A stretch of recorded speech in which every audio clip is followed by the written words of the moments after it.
Olá! Como é bom estar aqui com você para mais um dia da leitura diária da Bíblia.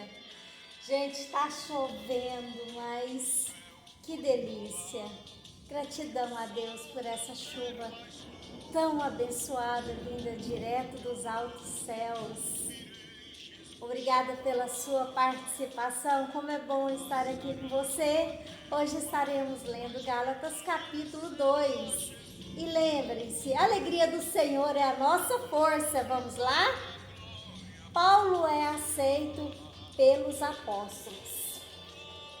14 anos depois, subi novamente a Jerusalém, dessa vez com Barnabé, levando também Tito comigo. Fui para lá por causa de uma revelação e expus diante deles o evangelho que prego entre os gentios, fazendo-o, porém, em particular aos que pareciam mais influentes, para não correr ou ter corrido inutilmente.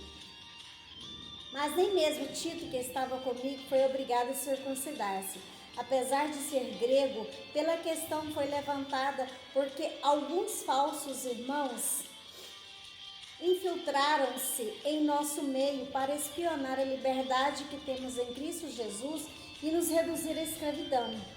Não nos submetemos a eles nem por um instante, para que a verdade do Evangelho permanecesse com vocês. Quanto aos que pareciam influentes, o que eram então não faz diferença para mim. Deus não julga pela aparência. Tais homens influentes não me acrescentaram nada. Ao contrário, reconheceram que a mim havia sido confiada a pregação do Evangelho aos incircuncisos, assim como a Pedro aos circuncisos. Pois Deus, que operou por meio de Pedro, como apóstolo aos circuncisos, também operou por meu intermédio para com os gentios. Reconhecendo a graça que me fora concedida, Tiago, Pedro e João, tidos como colunas, estenderam a mão direita a mim e a Barnabé em sinal de comunhão. Eles concordaram em que devíamos nos dirigir aos gentios e eles aos circuncisos. Somente pediram que nos lembrássemos dos pobres, o que me esforcei para fazer. Quando, porém, Pedro veio a Antioquia, enfrentei-o face a face por sua atitude condenável. Pois antes de chegarem alguns da parte de Tiago, ele comia com os gentios. Quando, porém, eles chegaram, afastou-se e separou-se dos gentios, temendo os que eram da circuncisão. Os demais judeus também se uniram a ele nessa hipocrisia, de modo que até Barnabé se deixou levar. Quando vi que não estavam andando de acordo com a verdade do Evangelho, declarei a Pedro diante de todos: você é judeu, mas vive como gentio e não como judeu. Portanto, como pode obrigar gentios a viverem como judeus?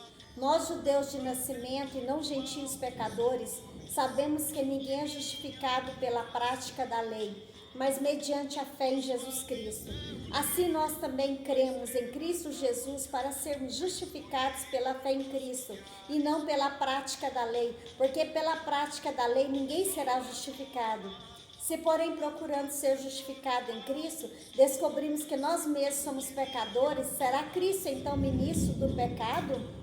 De modo algum. Se reconstruo o que destruí, provo que sou transgressor. Pois por meio da lei eu morri para a lei, a fim de viver para Deus. Fui crucificado com Cristo, assim já não sou eu quem vive, mas Cristo vive em mim. A vida que agora vivo no corpo, vivo pela fé no Filho de Deus, que me amou e se entregou por mim. Não anulo a graça de Deus, pois se a justiça vem pela lei, Cristo morreu inutilmente. É o Senhor quem justifica a mim e a você. Fique com Deus. Que o Senhor nos abençoe dos altos céus.